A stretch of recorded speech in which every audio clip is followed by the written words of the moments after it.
하나님의 말씀입니다. 구약성경 사무엘상 14장 24절에서부터 35절의 말씀입니다.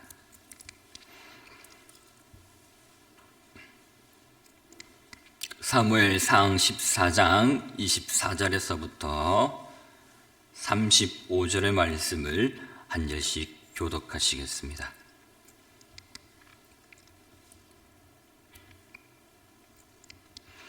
이날에 이스라엘 백성들이 피곤하였으니 이는 사울이 백성에게 맹세시켜 경계하여 이르기를 저녁 곧 내가 내 원수에게 보복하는 때까지 아무 음식물이든지 먹는 사람은 저주를 받을지어다 하였음이라.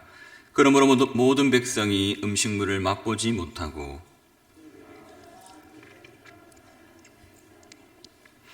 백성이 숲으로 들어갈 때에 꿀이 흐르는 것을 보고도 그들이 맹세를 두려워하여 손을 그 입에 대는 자가 없었으나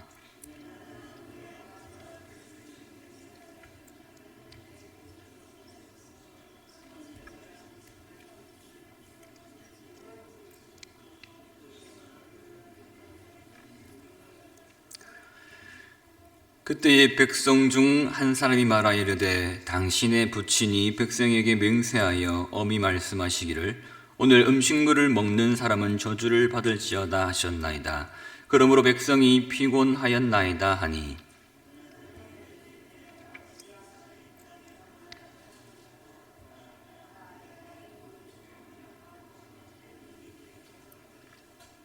하물며 백성이 오늘 그 대적에게서 탈취하여 얻은 것을 임의로 먹었더라면 블레셋 사람을 살육함이 더욱 많지 아니하였겠느냐.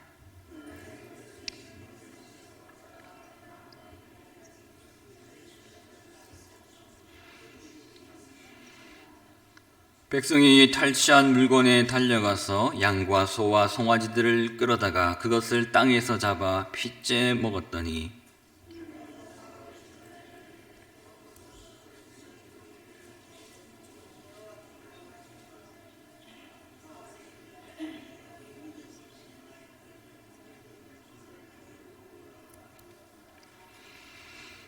또 사울이 이르되 너희는 백성 중에 흩어져 다니며 그들에게 이르기를 사람은 각기 소와 양을 이리로 끌어다가 여기서 잡아먹되 핏째로 먹어 여호와께 범죄하지 말라 하라매 그 밤에 모든 백성이 각각 자기의 소를 끌어다가 거기서 잡으니라.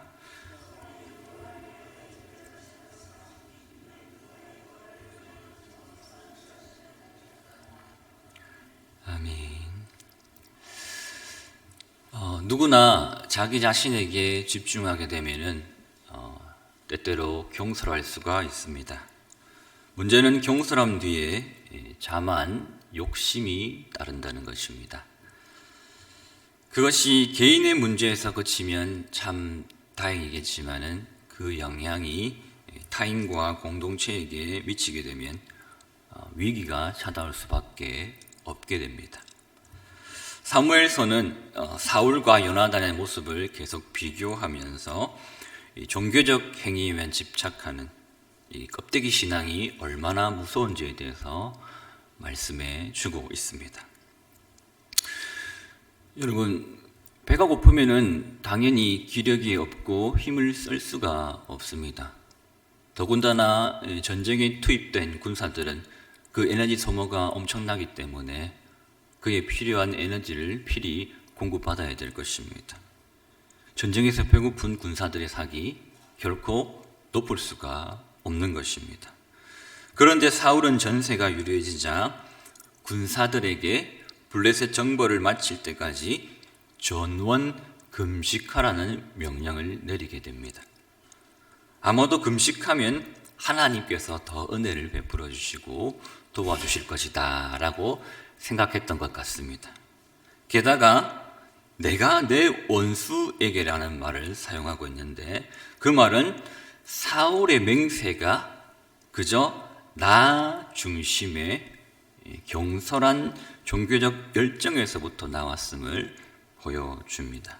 오늘 본문 24절을 보시게 되면은 이날에 이스라엘 백성들이 피곤하였으니 이는 사울이 백성에게 맹세시켜 경계하여 이르기를 저녁 곧 내가 내 원수에게 보복하는 때까지 아무 음식물이든지 먹는 사람은 저주를 받을지어다 하였습니다. 그러므로 모든 백성이 음식물을 맛보지 못하였다. 그렇게 말씀을 합니다. 내 원수.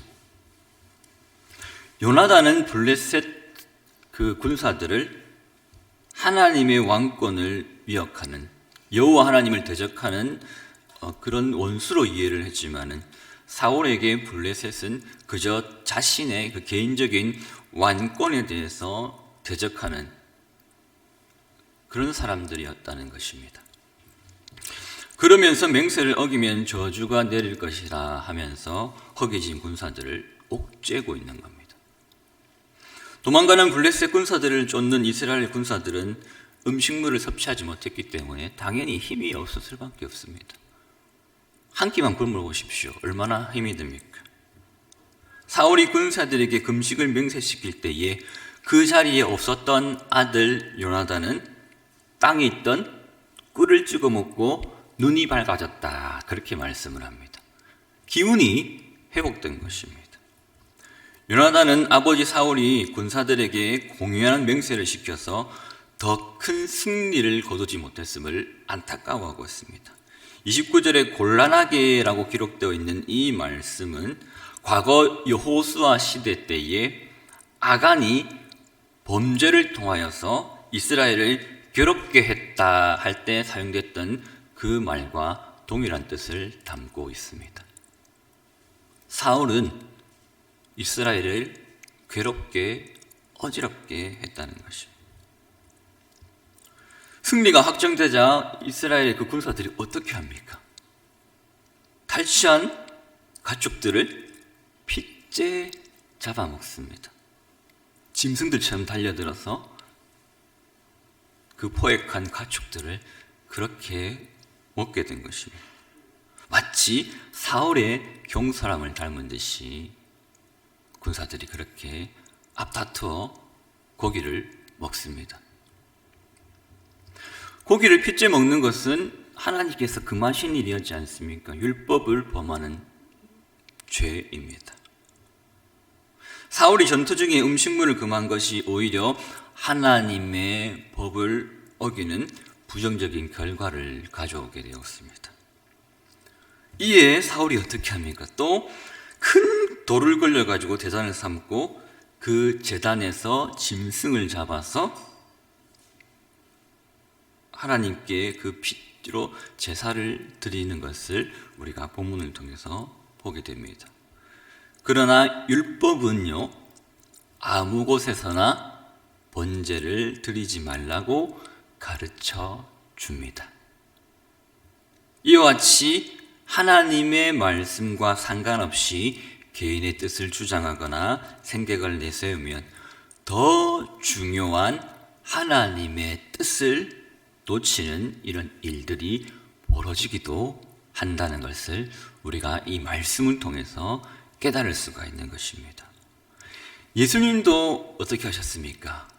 그 공생의 기간 동안에 율법을 지키기 위해서 이스라엘이 만든 그 전통과 규례들, 그것들을 어떻게 하셨습니까? 책망하셨지 않습니까? 그것들을 지키는 바리새인과 서기관들에 대해서. 왜 그렇습니까? 하나님의 말씀보다 더 중요시했기 때문에 그와 같은 일들이 벌어졌습니다. 중세의 수도원에서도 하나님의 말씀과는 전혀 상관없이 그냥 스스로 육체를 그렇게 괴롭히는 금욕행위로 거룩해지려는 사람들이 참 많았다는 것을 우리가 또 알지 않습니까? 그러한 모습은 종교적인 열심은 보여줄 수 있을지 모르겠지만은 하나님의 주권적인 은혜로 구원을 받고 거룩해지는 그 진리를 망각하는 그릇된 행위가 되는 것입니다. 골로새서 2장은 금욕주의가 죄를 멀리하고 거룩해지는데 조금도 유익이 없다고 말씀하면서 십자가의 복음과는 어긋나는 것임을 말씀해주고 있습니다. 하나님의 뜻은 그런 것이 아니라는 겁니다. 사울의 맹세는 금식의 내용보다 그 동기가 문제였습니다. 진짜 금식하는 것이 하나님의 뜻을 위한 것이고 하나님이 원하시는 일이었다면 전혀 문제가 되지 않았겠지만은 그의 맹세는 하나님이 아닌 자신을 향해 있었다는 것입니다. 자신의 소욕을 이루기 위해서 하나님과 사람을 이용했다는 것입니다. 우리는 오늘 본문에 등장하는 사울을 반면교사 삼아야 됩니다.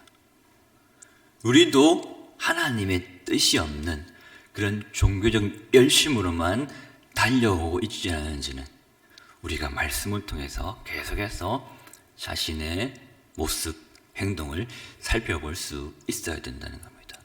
우리의 중심은 어디에 있습니까? 캐논, 기준, 곧 하나님의 말씀입니다. 말씀이 중심이 되어야 되고 말씀을 통해서 하나님의 뜻을 우리가 찾고 분별하고 그 뜻대로 행할 수 있어야 되는 것입니다.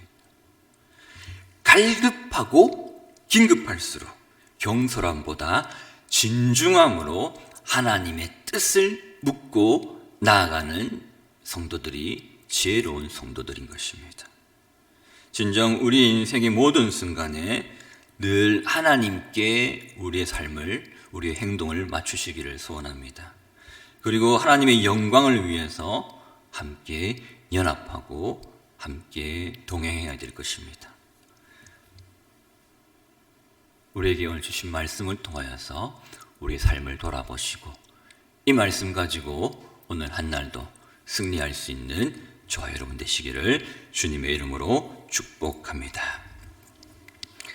함께 기도하겠습니다. 여러분, 오늘 이 새벽에 기도하실 때에 우리에게 주신 말씀처럼 내 뜻, 내 기준, 내 욕심에서 비롯된 이 종교적인 열정, 그것으로 하나님의 뜻에 벗어나지 않도록 하나님의 말씀에 어긋나지 않는 그런 삶을 살아갈 수 있도록 늘 말씀으로 나 자신을 돌아볼 수 있게 하옵소서. 경솔함이 아니라 진중함으로 하나님 앞에 뜻을 묻고 분별하여서 하나님의 역사에 귀하게 참여할 수 있는 복된 성도들이 될 수 있도록 함께 기도합시다. 그리고 주의 몸된 교회를 위해서 기도해 주시고 특별히 우리 교회 허락하신 5가지 비전을 위해서 또 준비되고 있는 교회 행사와 계획, 본당에서 드려질 예배와 또 리모델링 마무리, 오늘 있을 고등부 교율 서련회와 또 진행되고 있는 세례교육 등 여러 가지 많은 계획과 행사들을 위해서 기도해 주시고 또 이를 위해서 기도하시고 섬기시는 우리 담임 목사님, 영육간의 강건함을 위해서, 목회를 위해서 기도해 주시고 우리 장로님들과 직분자들 그리고 질병 가운데 고통받는 환우들의 치유와 회복을 위해서 다음 세대와 또 이 나라 이 민족과 열방의 선교사들을 위해서 기도해 주시고 각자의 기도 제목을 가지고 기도하겠습니다. 우리 구주 예수 그리스도의 은혜와 아버지 하나님의 극진하신 사랑과 성령님의 교통하심이 주님 앞에 진중함으로 그 뜻을 온전히 묻고 분별하여서 하나님의 영광을 위해 달려가기를 소원하는 사랑하는 주의 백성들 가운데 이들의 삶의 터전 위에 흩어져 있는 믿음의 교우들과 파송받은 선교사들 위해 영원토록 함께 하시기를 축원하옵나이다. 아멘.